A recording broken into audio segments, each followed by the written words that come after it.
Welcome to Around the Weird. Here's your host, the museum curator of the strange and unusual, Mr. Nothing. Thank you, mysterious voice, and welcome back to Around the Weird, a booktube channel where I talk about all the unusual and out of the ordinary literature that I found in my travels. It is February now, and I thought I'd start off February with an interesting short story from India, because it is Short Story Tuesday. I want to talk about a short story about a lottery and the effects that it has on family members. I am referring to Lottery by Munshi Premchand. For those that don't know, Munshi Premchand was an Indian poet who wrote a lot in the late 1800s, early 1900s. He's considered a big literary figure in India, writing dozens upon dozens of plays, short stories, and novels. I haven't encountered him before. This is the first time I've found his work. Munshi Premchand is not his actual name. That's a pen name, and I'm not even going to try to pronounce his actual name because I wouldn't know where to begin.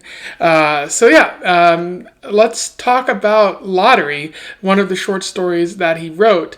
He's a pretty big deal in India as a result of all the things he wrote. So I'm looking forward to talking about this. Without further ado, I will do a summary and an analysis, and we will move on from there. Lottery focuses on an unnamed narrator who is a school teacher and his friend Vikram. They're both sort of down on their luck, poverty-stricken individuals who don't make a lot of money and are looking for ways to, get a little more money so that they can afford the necessities of life. And one thing that is coming up is a lottery in India where the winner gets 10 latkes, something like that. A lot of rupees.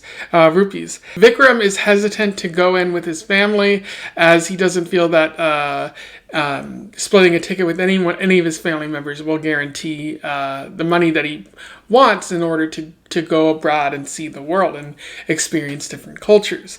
So the narrator and Vikram go in together and agree to split 50-50 if they should win. However, them purchasing the ticket causes some suspicions with Vikram's family.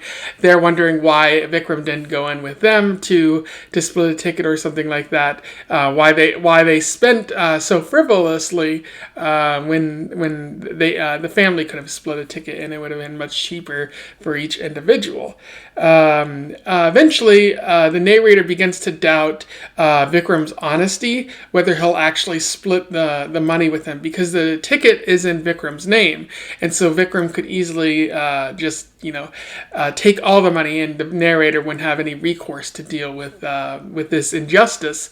Vikram says that he'll split it, but he also jokes that he won't split it, which again doesn't put the narrator's mind at ease. So throughout the months leading up to this lottery, things go a little haywire. The families start fighting.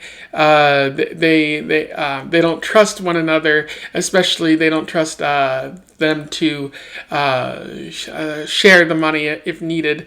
They request some of the family members do dances or something like that because they're virgins, and that'll guarantee luck. Some family members even go visit a wish granting being who throws rocks at you to test your willpower or something like that, and it ends up providing some comfort, although there's some doubts about whether the wish granting is actually going to come to fruition. And so after the lottery time passes, Vikram goes to the post office and checks to see who won the the lottery, and he comes back and he just laughs, and he tells his family members that it ended up being some Pakistani who lives in America who won the lottery. So they were all squabbling for nothing. And the story ends with the narrator asking Vikram if he was really going to keep the money for himself, and Vikram just laughs about that and says it doesn't really matter now. So a lot of questions about Vikram's trustworthiness at the end of this story. In terms of analysis, there's a little bit to talk about with this story. The first thing that comes to mind is the character of Vikram and his cynicism that's laden throughout the story. He doesn't seem like a pleasant person to be around. He's very unhappy that he would have to split a ticket with his family initially in order to be able to get at any money, and he knows that if he does split that ticket, they're not going to share all of the money with him. I don't think he has any proof of that. I think he's just guessing. Again, the cynicism coming into play, and which leads him to seek out his narrator, his friend, and go 50-50. They raise the money, but again, the ticket is in Vikram's name, and it really seems like Vikram is going to take all the money for himself in order to go and do what he wants to do in life. There's an interesting quote that I would like to read to you. If the money came to his father or uncle, he would get at most 5-10,000, 20 if it came to his mother, but not a half paisa. If it came to his brother, he was a self-respecting person. He thought it demeaning to accept any gift, or even benefit from any members of his family. He used to say, it's better to drown oneself in a pond than to beg from anyone. If one cannot make a place for oneself in the world, then it is better to quit the world. Which is a very, harsh way of viewing reality. But it shows the cynicism. Like if he can't make it on his own, if he has to rely on his family, then life is not worth living. I don't necessarily agree with that. It's kind of harsh, especially in a world where you rely on your family so much for everything, especially given that Vikram is poor in this story. It doesn't make sense why he would be so hesitant to rely on family. And there's also questions of Vikram's honesty towards the narrator, whether or not he's going to share the money, even though they went in on this together. It was both of their pooled money together that allowed them to buy this lottery ticket. It really seems like Vikram would betray his possibly his only friend in order to get this money that he feels that he deserves and will allow him to go on his various adventures. I don't know if Vikram's behavior and attitude is reflective of the times of India in the early 1900s, around 1920, 1930. If it is, feel free to let me know in the comments below. I'm always interested in learning about other cultures. But it really seems like they're painting Vikram as a bad person here. But it's possible that this is just maybe reflective of everybody in his position at the time. Also in the story, there's the theme that money can change people. It's kind of this central idea where as more people buy a lottery ticket in Vikram's family, they start to doubt each other even more. They wonder if any of them are truly going to split the money. Possibly this was all started by Vikram because his mistrust of others led to the others not to really trust him. People end up asking virgins to do them errands or like favors because it'll there's a superstition about virgins bringing luck or something like that. And they also seek out a wish granting being. Whether or not wishes are actually being granted, that's another question. But it's clear that money is affecting these people, and that's before they even get the money. This is with the promise of money and how it's affecting them.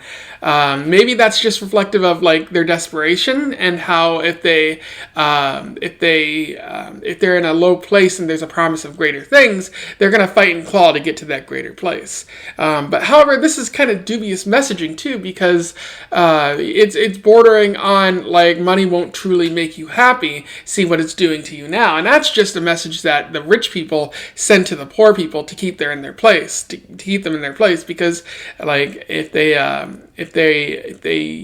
try to go and get money, then that'll make the rich people, less rich or something like that. And so it's better just to tell them that, money isn't the root of all happiness. And that's kind of BS messaging, just because, these people barely have enough money to make ends meet. What's a couple thousand more rupees or something like that going to do to them? Like, it's just going to make them in a better, more comfortable place. And maybe that'll make it harder to exploit them. But that's where we want to be in society. So, bordering on dubious messaging. I don't think Premchand intended to send out that message, but that's where it is. That's where it ends up. Death of author. It kind of feels like that's where he's leading to. And then at the end of the story, there's irony. It turns out that the person who won the money wasn't even in India, wasn't even one of the family members. It was just some Pakistani person in America who had bought a lottery ticket. I wonder if this is even funnier, more ironic, given the historical tension between Pakistan and India, with the two countries kind of being at odds. And at the time, when Gandhi freed India from British rule, they split up India into like three parts, with one of them being Pakistan, East Pakistan, which later became Bangladesh and India.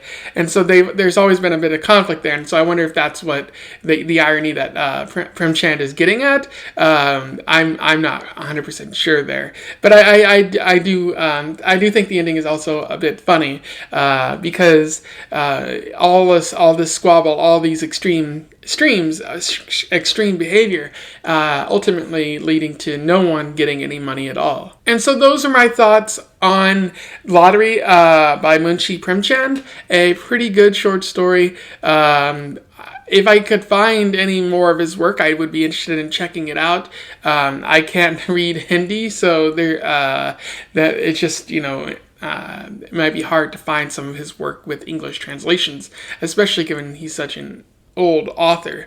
But yeah, this is a pretty good short story. I recommend that you find it if you can.